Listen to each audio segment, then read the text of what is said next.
You are listening to the Horse Radio Network, part of the Equine Network family.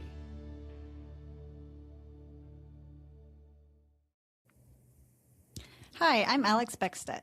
And I'm Jillian Eberline. Thanks for joining us on the 10-Minute Tack-Up, brought to you by My New Horse. We're going to sit down for a quick, honest chat about all things horse ownership.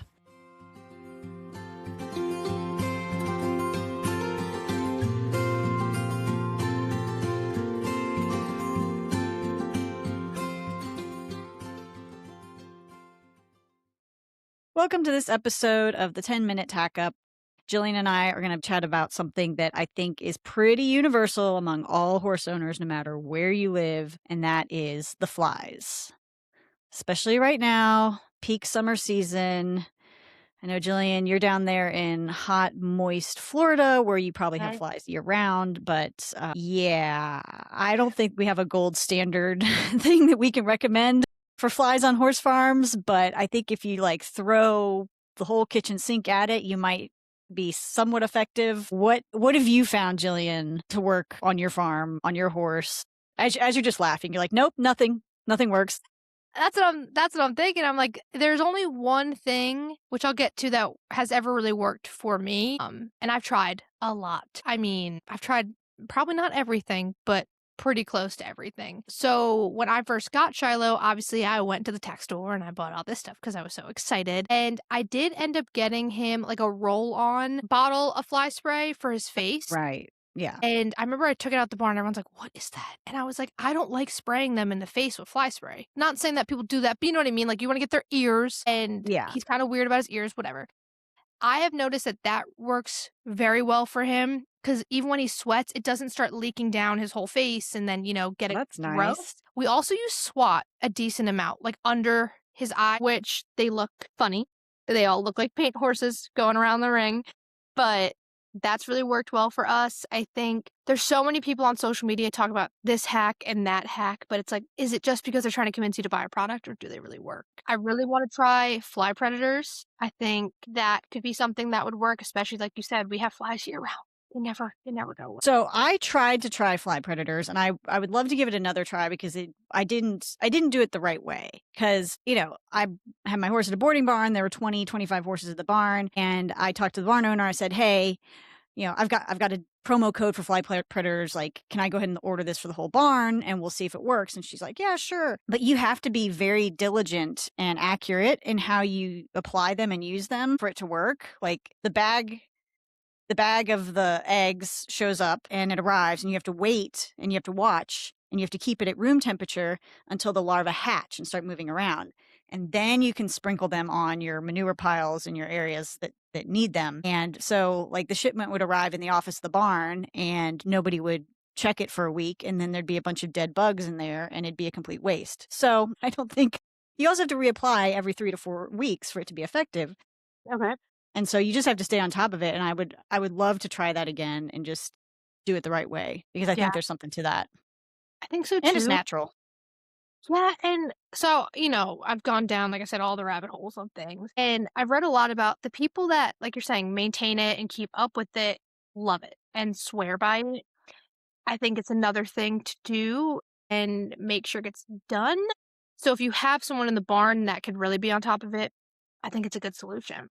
Yeah. And obviously, if you have your own personal barn and you're making all the decisions and doing all the applications, that's a completely different story. But it's challenging in a large barn for sure. What other hacks or ideas for fly control that you've used or seen other people use? Well, I will say that, just going back to basics, fly spray, the product that I have had by far the most success with, and I'm surprised because it's an all natural fly spray, is called EcoVet. And so it's made with, I think it's made with it's silicone oil and something else. And for my thin-skinned, sassy thoroughbred, it was the only fly spray that worked. And the only problem is it smells awful. It smells terrible. And my barn mates and stall mates complained about it. So there's that. But it worked. No, just plug your nose, okay? I'll be done in a few seconds. Do you want it to smell good, or do you want to have no flies? Make up your mind. The other thing, and I've always used, fly masks, fly sheets, things like that, shoe fly boots. The one thing I haven't tried, which there actually is research behind it, is the zebra striped fly sheets. What's the science behind it? That the stripes have like this visual repellent effect on flies, and that they're just less likely to land on those horses or bug them or whatever. So I have seen a couple zebra fly sheets out there in the field, but I haven't tried it. I might add that to the list. I think the thing that's so hard is it's so hot here, obviously. Yeah. Shiloh has a fly sheet, but I don't put it on him every day because I'm like, it's too hot for him to have another layer on, even with the shade in the paddocks. I'm like, he's still going to be so hot. And I think That's the boot tough. he would rip off. Like, I think Ward would just be like, wow, a new toy. This is so much fun. And I'm like, please don't do that. Please. That's so funny. You have the pile of dead shoe fly boots and bell boots and fly masks that just accumulate. Like, this is a graveyard. Or it would be a graveyard. I also saw people on TikTok talking about Skin So Soft. I think that's what it's called, by Avon. Really? What do you do with that? They said they spray it on their horses and it works really well, and that it's safe to use on other animals. I've never used it, so I cannot say if it's definitely works or if it was just really good marketing and I was like, ooh, I want some of that. A lot of people were talking about making their own natural fly spray at home. Pros and cons to that. I don't have any, but I know reading the threads, people have their own opinions on that's not safe, or the horses can't have that, or it's not good for humans. Yeah. That kind of stuff. I did see that multiple people recommending spraying common areas that you use around the barn with cedar oil. Okay. Yeah, I saw that too. Because bugs don't like that, which makes sense because you have like the cedar lined closets and stuff like that. So haven't tried it, but interesting. I'm getting another. We might need to try it. Everything again. Just anything. The thing that I've seen over the years is you put a penny or a couple of pennies in a plastic bag or jug of water and you like hang it around the barn. Have you ever seen that? No. I've seen that. One singular penny? What? Just 1 penny? 1 penny, 2 pennies, 3 pennies. I don't know. A couple pennies, couple cents. Apparently it creates an optical illusion and it like confuses the flies so they don't fly near it. But then I read an interview with an entomologist, a researcher that's like, nope, that doesn't actually work. You guys are all crazy. So I don't know.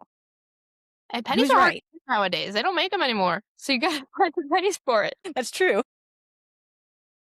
I just, like you said earlier, like I've tried so many different fly sprays and some of them will work for a few days and then I try it again, doesn't work. And I think it's like, I mean, obviously I don't know, but I feel like flies can kind of get resistant to some of this stuff. They probably do. Yeah. I think that's why there's so many fly sprays on the market, because they're trying to make something, I don't say better, but more advanced. That makes sense? Yeah.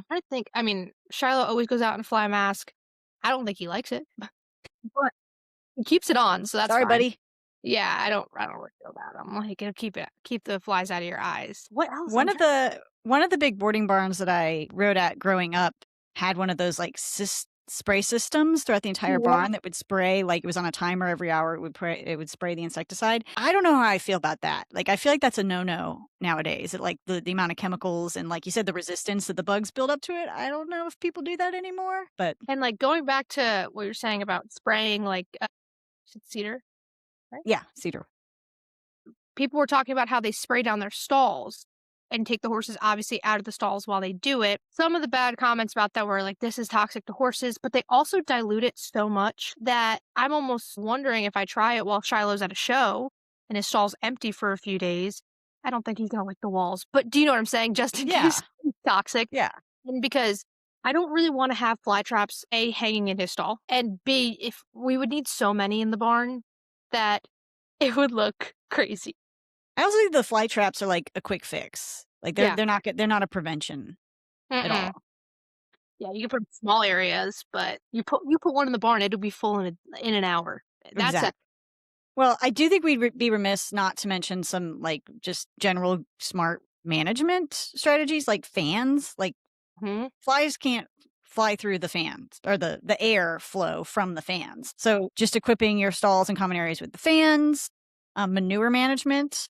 I was just going to say that. I think we often forget about the importance of manure management. Like, yeah, we keep our stalls clean, but remember to pick out your paddocks. Like, that's a pain, but locating your manure piles and compost piles away as far away from the barn as possible, which I know is tough because it's way more convenient to haul your manure cart 20 feet away to the pile outside your barn instead of 300 feet away where it probably should be located because that's the fly magnet. So just smart management stuff, I think, is so important too. Yeah, and I think too, if that stuff is well kept, as in cleaning out the paddocks or cleaning out the arena even when a horse poops, it's not going to seem like such a daunting task when it gets to the point where there's so many flies and you're like, oh man, I should have done this. So I know we talked about a few weeks ago on the podcast, like things we like to do at the barn every day or like weekly or monthly.